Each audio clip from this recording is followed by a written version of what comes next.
ko gisee ñi ngi ñëw sur l'équipe nationale de la Libye. Aliou Cissé bien en poste, son adjoint clarifie après les rumeurs de départ. Alors on va revenir sur cette actualité qui concerne l'ancien entraîneur de l'équipe nationale du Sénégal, ancien milieu de terrain des Lions, muy Aliou Cissé. Gannaaw bañ ko annoncé woon sur le départ en juillet, xam ngeen les raisons, mooy des salaires impayés. Aliou Cissé est bel et bien toujours à la tête de l'équipe nationale libyenne.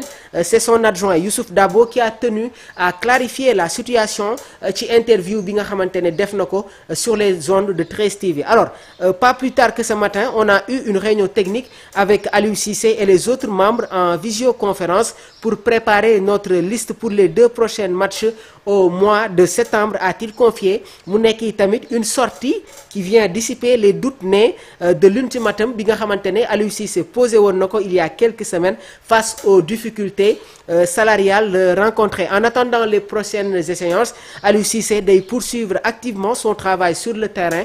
À l'heure où on se parle, Aliou Cissé mi ngi fële nga xamante ne moom mooy ca Milan parce qu'il y a les super play-offs du championnat libyen bi nga xamante ne foofu lañ koy footballer. Donc il est là-bas pour superviser et regarder des joueurs, a précisé son entraîneur adjoint Youssouf Dabo. Mu nekk tamit un message clair malgré les informations de turbulentes récentes. Le staff technique est au travail et prépare avec sérieux les prochaines échéances de la sélection libyenne. On va enchaîner toujours avec l'autre journal international muy Marca voilà, journal espagnol la. Si seen xët bu njëkk ñi ngi gis Dani Carvajal nekk international de la Roja qui avait subi une blessure lors de la saison 2024-2025. Il fait son retour. On va vous expliquer lan la Marca di wax sur sa une. Déjà, il y a le titre principal qui est mis en avant. Donc le nom Carvajal s'affiche en grosses lettres, mettant à l'honneur le latéral droit du Real de Madrid, Dani Carvajal, qui pose fièrement avec le maillot du club orné du badge de champion. Le titre fort et évocateur mooy initia la reconquista, suñ leen ko définiré mooy la reconquête commence. Dani Carvajal qui sera en concurrence avec l'ancien défenseur droit de Liverpool muy Trent Alexander-Arnold. Donc lii nag day annoncer symboliquement la reprise de la saison du Real de Madrid avec la volonté de reconquérir les titres après la pause estivale.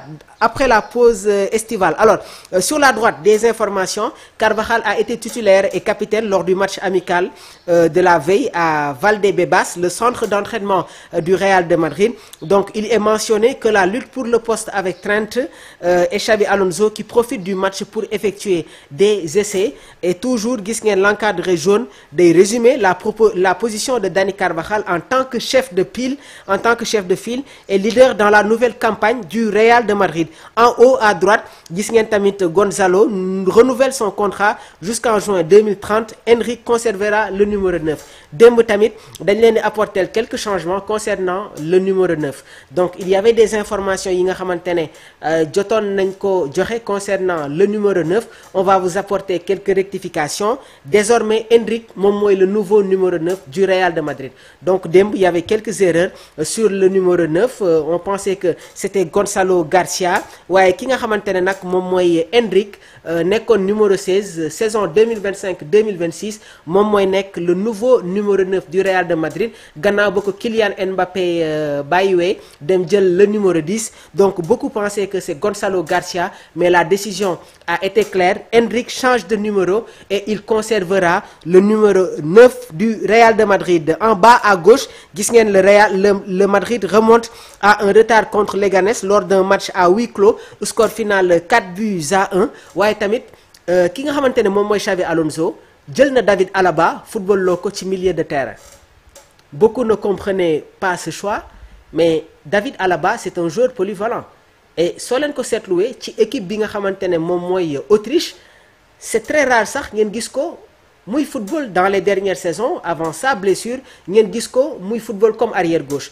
Des fois da ngeen koy gis muy football comme milieu gauche waaye tamit des fois da ngeen koy gis muy football dans l'entrejeu de l'équipe autrichienne composée d'excellents joueurs comme ñoom Sabister, ñoom Laimer, ñoom Danso, ñoom Arnautovic, ñooñu ñëpp ils sont autrichiens. Donc Xabi Alonso dafa jël David Alaba intégré ko au niveau du milieu de terrain. C'est un tacticien Xabi Alonso et soo leen di cette année le sacre du Bayern Leverkusen bi ñuy jël la Bundesliga vraiment dafa jël ay joueurs apporter leen des nouveaux registres waaye tamit gis nañu ay joueurs yi nga xamante ne dañu bàyyi seen ay fonction de prédilection dem di football si yeneen registre loolu nag il faut nga am un tacticien un grand tacticien pour pouvoir faire ces quelques changements moo waral ci match amical bi nga xamante ne Real de Madrid footballoon na ko Xavi Alonso jël na David Alaba footballoo ko comme milieu de terrain. Donc aujourd'hui la couverture de Marca est dominée par la posture dynamique de Carvajal, le poing serré devant lui dans une attitude de défi et de leadership symbolisant la motivation et l'ambition de la saison à venir. Donc lii moo nekkoon ni ki tey la une des journaux sportifs.